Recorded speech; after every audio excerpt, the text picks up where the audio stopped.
자, 여러분 안녕하십니까? 신약 성경의 12소 예언서 사용. 자, 세 번째고 오늘 신약 성경 책, 구체적 책으로는 두 번째죠. 마태복음입니다. 지난 시간에 우리 마가복음을 통해서 전반적인 특징도 알아봤는데, 이제 오늘은 마태복음이 12소 예언서를 어떻게 사용했는지 이 마태복음 부분을 번역한 김승영 목사님 여기 모시고 같이 이야기하려고 합니다. 목사님, 네, 안녕하십니까? 반갑습니다. 네, 반갑습니다. 역시 현장에 있는 분이 멀구머니 더 교수인데. 감사합니다. 하여튼 예. 최대한 캐주얼하게 입었습니다. 이게 제일 캐주얼한 건가요? 네. 우리는 저렇게 입으면 완전히 빼입은 건데. 어쨌든, 예, 좋습니다. 우리 마태복음을 번역하셨어요. 그죠? 네네. 마태복음을 번역하신 분이 누구죠? 네, 클레이 앨런 햄이라는 햄. 네네. 네. 미국의 이제 워싱턴 크리스천 칼레지의 신약학을 이제 가르치고 계시는 교수님이시고 네네.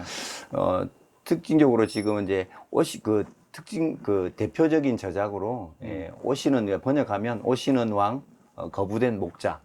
그게 우리말로 번역이 되는 번역이 건가요? 안 돼 있습니다. 안 돼 제가 있습니다. 번역을 했습니다. 이렇게. 번역하겠다고요? 네, 아닙니다. 오케이, 좋습니다. 기대하고 있겠습니다. 이 구약 전공이? 네. 예. 네, 이 책은 그 마태복음에 나와 있는 스가랴서의 인용에 대한 상세한 아주 연구를 다루고 있는 저작으로 이렇게 알려져 있는데요. 이분이 보니까 그 신약학이지만 복음서에 이제 다양한 그 12세 예언서라든지 아니면 예언서의 그 인용에 대해서 많은 관심들을 가지고 있는 것으로 좀 파악이 되고 있습니다. 네, 좋습니다. 그러면 지난 시간에 우리가 전통적으로 마가복음이 제일 먼저 쓰여졌기 때문에 아마 이 책에서도 마가복음이 제일 먼저 나오고 이제 네. 마태복음의 12소 예언서 사용을 다루고 있는데 이 논문에 따르면 마태복음은 12소 예언서를 어떤 곳을 인용했는지 잠깐 소개해 주실 수 있을까요? 이 마태복음은 총 그 10회를 인용을 하고 있는데 호세아에서 3회, 그리고 요나서에서 1회, 미가서에서 2회, 그리고 스가랴에서 3회, 말라기에서 총 1회를 총 10번을 인용을 하고 있는데요. 이 연구의 이제 특징은 뭐냐면 이분이 이제 이 연구를 통해서 무엇을 원하려고 하느냐. 첫 번째는 이 마태복음의 맥락에서 이 인용문이 갖고 있는 기능적인 특징. 예를 들면 우리가 알다시피 마태복음은 다윗의 자손으로서의 왕으로서 오시는 메시아를 그 유대인들의 관점에서 이제 그거를 예언의 성취의 개념으로 보기 때문에 그래서 이 인용들을 통해서 실제로 그것이 어떻게 성취되어 있는가를 그 기능적인 측면에서 좀 연구하려고 노력했다. 그리고 두 번째는 이제 이런 인용의 맥락들이 혹시 그 당시에 초기 기독교 문헌이라든지 유대 문헌 속에는 어떻게 나타나고 있는지 그런 비교들도 해놓으셨더라고요, 보니까. 그래, 아무래도 그 마태복음이 금방 말씀하신 대로 독자가 유대인들이라는 그런 측면에서 기록됐기 때문에 12소연서 말고도 마태복음에서는 상대적으로 많은 구약 성경을 인용하고 인용 구절도 이제 특징적이죠. 네네. 지난번에 우리가 마가복음에서 봤던 것보다는 좀 더 다른 책들처럼 그렇게 많지는 않지만 좀 더 많은데 그러면 이 12소연서 마태복음 인용이 구체적으로 어떤 특징들이 있는지 잠깐 소개해 주실 수 있을까요? 다른 복음서에도 마찬가지지만 이 마태복음에는 그 크게 한 두 가지로 이렇게 분류를 해서 인용을 하고 있습니다. 첫 번째는 이제 직접 인용 형태로, 그리고 두 번째는 이제 간접 인용 형태로. 그러니까 지난번에 우리가 마가복음에서 소개해 드렸던 것과 비슷하게 직접 인용하는 것과 얼루전이죠. 그죠? 간접 인용. 그렇게 일반적으로 다시 말씀드리면 얼루전은 일반적으로는 암시라고 번역이 되어 있고 이 책에서는 저희가 간접 인용이라고 통일을 했죠. 계속. 그래서 총 직접 인용이 이 마태복음에는 마태복음의 특징일 수도 있는데 8개가 직접 인용되어 있습니다. 맞네요. 네네. 그렇죠? 왜냐하면 아시다시피 이제 그 구약 예언의 성취의 관점에서 이 마태복음을 유대계 그리스찬들에게 보여주는 것이기 때문에 그 구약에 있는 예언서의 말씀을 그대로 가져와서 이 말씀이 이렇게 성취되었다라고 보여주기 때문에 직접 인용의 형태가 많은 것으로 이렇게 파악이 됩니다. 그것도 마태복음의 특징 중에 하나이긴 하겠습니다. 네네네. 그 예를 들어서 하나 설명을 해보면 마태복음 2장 15절에 보면 이 호세아서 11장 1절의 말씀이 인용되어 있거든요. 여기 보시면 제가 읽어드리면 이제 이 말씀이 헤롯이 죽기까지 거기 있었으니 이는 주께서 선지자를 통하여 말씀하신 바 애굽으로부터 내 아들을 불렀다 함을 이루려 하심이라. 이 내용인데 이제 애굽으로 갔다는 그 사실을 예수님께서 가셨다가 다시 오신 그 구약의 말씀과 호세아서 11장 1절의 말씀을 인용을 해서 예수님께서 그거 성취하셨다라고 하시는데 특징적으로 이제 그 이 직접 인용의 형태는 마태복음은 마태의 이제 관용구 형태가들이 좀 있습니다. 예를 들면 그러니까 인용구 앞에. 네네. 그래서 이제 보시면 이는 주께서 선지자를 통하여 말씀하신 바 그 다음에 안에 내용이 들어가고 인용문들이 들어가고 그 다음에 이것을 이루려 하심이라 형태의 이런 식의 이제 관용구들을 마태복음은 많이 사용을 하고 있습니다. 또 뭐 이런 관용구를 또 다른 하나 예를 들어보면 기록된 바 그것이 이렇게 쓰여졌다라는 이제 수동 형태로 예, 그게 요런 식의 이제 관용구들을 많이 사용해서 구약에 있는 예언서들을 인용을 하고 있다라고 볼 수 있습니다. 예.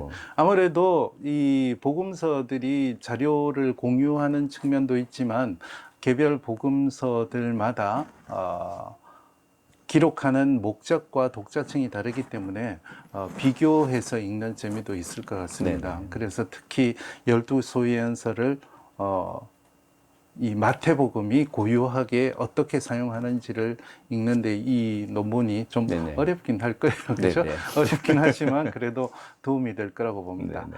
아, 그리고 이제 두 번째가 이제 간접 인용인데요. 네, 간접 이게 총 10개의 이제 소위 연서 인용 중에 2개가 간접 인용 형태에 해당을 합니다. 아까 이제 얘기했듯이 소개하는 관용구는 없지만 누가 봐도 명백하고 의도적이다라고 이제 알 수 있는 내용들이에요. 그래서 이제 소위 연서 하나를 예를 들어 보면 마태복음 12장 40절에 보면 요나서 2장 1절, 개역 개정으로 하면 1장 17절 말씀인데, 그러니까 요나가 밤낮 사흘 동안 큰 물고기 뱃속에 있었다. 인자도 사흘 동안 이제 땅 속에 있으리라 이 말씀을 요나서에서 가져온 그런 식이죠.